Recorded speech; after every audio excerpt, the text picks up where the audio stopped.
जय हिंद। मैं Asif Khan, IIN today में आप सभी का स्वागत है। आज हम बात करेंगे अंकुश गणपतराव बालूसारी, निर्भय भारत असंगठन संस्था और यूनियन के चेयरपर्सन, कामगार जुझारू नेता, गरीबों के हक के लिए जोरों शोर से आवाज़ उठाते हैं। केंद्र सरकार और राज्य सरकारों की योजनाओं को जनता तक पहुंचाना और उनका लाभ दिलवाना, ये इनका असल मकसद है। अंकुश जी, IIN टुडे में आपका स्वागत है। नमस्कार। हम ये जानना चाहेंगे कि कोरोना जैसी महामारी में आपने लोगों तक राशन, दवाइयाँ, यहाँ तक कि रेडीमेड फूड सप्लाई किया। कैसे पॉसिबल हो पाया यह काम आपके लिए?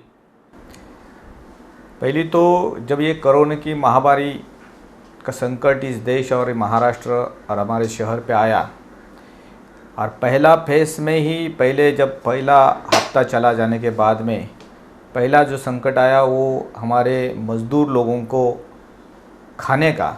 और उस टाइम पर हमने पहला स्टार्ट किया वो सम्माननीय आयुक्त जी चंद्रकांत जी डांगे जी के साथ बातचीत करके जितना हो सके उतना जल्दी कम्युनिटी किचन कैसा चालू हो जाए, और वो कम्युनिटी किचन चालू किया। और हम हमारे NGO के माध्यम से करीब 6 जगह पर यानी कि 15,000 मज़दूर के लिए खाना देने के लिए प्रावधान करके वो कम्युनिटी किचन चालू किया। कम्युनिटी किचन चालू होने के बाद में उस किचन में खाना की क्वालिटी और क्वांटिटी अच्छी बने, इसके लिए कमिश्नर के साथ टाइम पर बातचीत करना। उस समझो खाने की क्वांटिटी कम है तो क्वांटिटी बढ़ाने के लिए ट्राई करना। खाने की क्वालिटी अच्छी नहीं है तो वो खाना प्रैक्टिकली कमिश्नर तक लेके जाना या आरोग्य डिपार्टमेंट के चीफ के तक लेके जाना, और उसमें सुधार करने के लिए हमने हमारे मज़दूर भाइयों के लिए, धाड़ी वर्कर के लिए भाईंदर ईस्ट, भाईंदर वेस्ट और कनकिया एरिया में करीब 15,000 लोगों का खाना चालू करने का पहला प्रयास हमने किया। और गरीबों, मज़दूरों के लिए तो आप एक मसीहा बनकर सामने आए। उन्हें अपने गांव तक, यूपी, बिहार, झारखंड, उन लोगों के लिए जो आपने बसें और ट्रेनों का इंतज़ाम किया, वो वाकई दिल को छू लेने के वाला कार्य है। वो कैसे आपने इतनी बड़ी संख्या में लोगों को पहुंचाने का काम अंजाम दिया?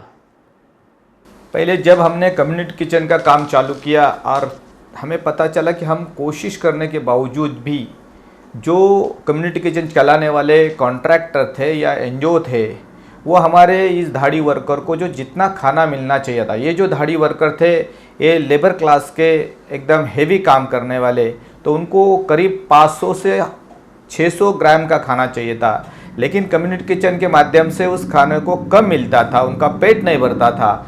तब हमारे दिमाग में आया कि हमें कुछ भी करके इस मज़दूर भाइयों को, हमारे कष्टकरी और मज़दूर को कैसा ही करके उनका गांव, उनका राज्य तक पहुंचाना चाहिए। उस टाइम पर हमने महाराष्ट्र सरकार के साथ बातचीत चालू किया। पहला तो महाराष्ट्र सरकार के साथ बातचीत करने के बाद में उनके न्यूडल अधिकारी महाराष्ट्र के और अलग अलग राज्यों के न्यूडल अधिकारी या हमारे कांटेक्ट में जो आए हुए मिनिस्टर्स, उनके साथ पीछे लग के गाड़ी कैसा छूटे इसके लिए ट्राई चालू किया।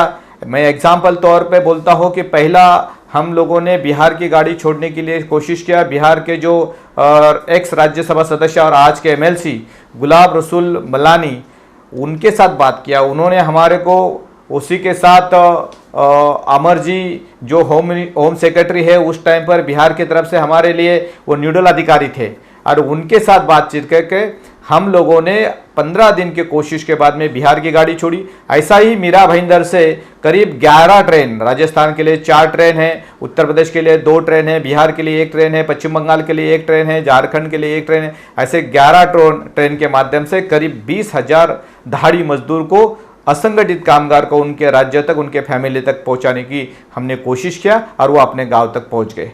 उसी के साथ जैसा आपने पूछा कि ट्रेन का ये किया, उसी के साथ हम लोगों ने जो महाराष्ट्र को सट के, जो महाराष्ट्र को बाउंड्री लग के, उदाहरणार्थ गुजरात हो, कर्नाटक हो, मध्य प्रदेश है, उसके लिए ST की व्यवस्था किया। और करीब 187 ST हम लोगों ने मीरा भाईंदर से फाउंटेन होटल हो या बांग्लादेश के उधर से सुभाष चंद्र बोस मैदान हो, उधर तक उनको हर एसटी से गवर्नमेंट ऑफ महाराष्ट्र ने हमें एसटी दिया 177 एसटी, करीब रोज 40-35 एसटी के हिसाब से हम करीब वो भी 5000 लोगों को उनके बाउंड्री तक लाके छोड़ा।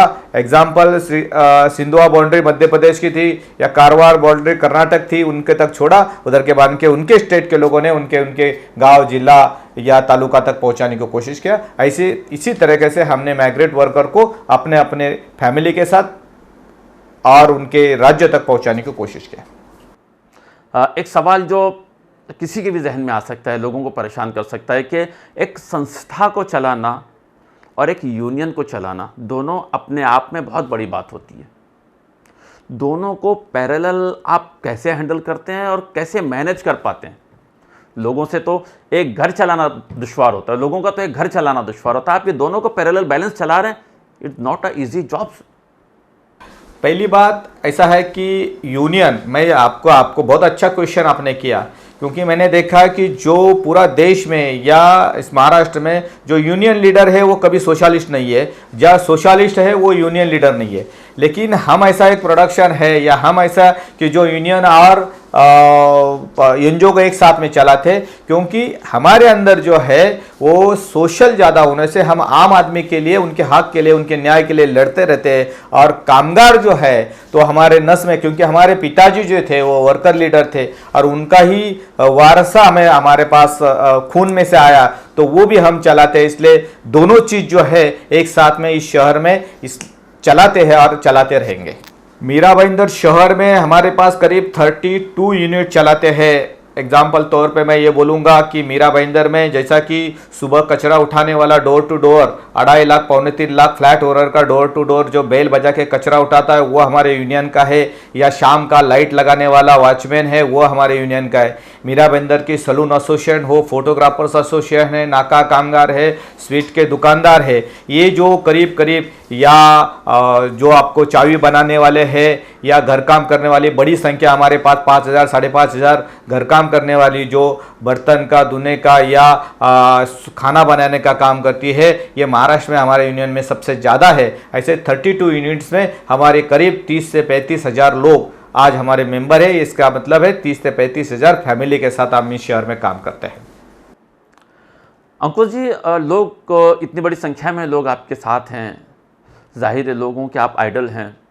ऐसी परिस्थिति में कोरोना के समय आप इस जनता के लिए क्या मैसेज देना चाहेंगे? देखो, ये मेरे मजदूर भाइयों को या मेरे असंगठित कामगार को मैं संदेश दूंगा ही दूंगा, लेकिन उसके साथ में पूरी मेरे शहर या मेरा डिस्ट्रिक्ट महाराष्ट्र या देशवासियों को ये संदेश देना चाहता हूँ कि कोरोना से डरो मत, कोरोना से डरो मत, लेकिन कोरोना को केयर करो। हर चीज़ में एक ऐसा जनजागृति करो कि कोरोना को डरे नहीं, लेकिन जो अपनी भारतीय संस्कृति है उसी हिसाब से अलग अलग काढ़ा हो या आयुर्वेदिक, होम्योपैथिक, यूनानी जो दवा है जो भारतीय संस्कृति ने अपन से पहले से देते आ रहे, और गर्म पानी का यूज़ करके उसको सामना करना चाहिए, क्योंकि कोरोना को अपना के उसको इस देश से हद पार करने के लिए काम करना चाहिए। ऐसा मेरा ये संदेश है। अंकुश जी, आपका बहुत बहुत शुक्रिया, थैंक यू सो मच। आपने INN टुडे टीम के लिए समय निकाला, धन्यवाद। मैं भी INN टुडे को हमारे तरफ से धन्यवाद देना चाहते हैं और आगे की वाटचाल के लिए उनको शुभेच्छा देना चाहते हैं। धन्यवाद। जय हिंद, जय महाराष्ट्र। ये थे अंकुश गणपतराव बालूसारी जी। फिर मुलाकात होगी एक नई पर्सनैलिटी के साथ, एक नई शख्सियत के साथ। तब तक के लिए आसिफ खान को इजाज़त दीजिए। जय Hind. For more details, subscribe to our channel INN Today and press the bell icon.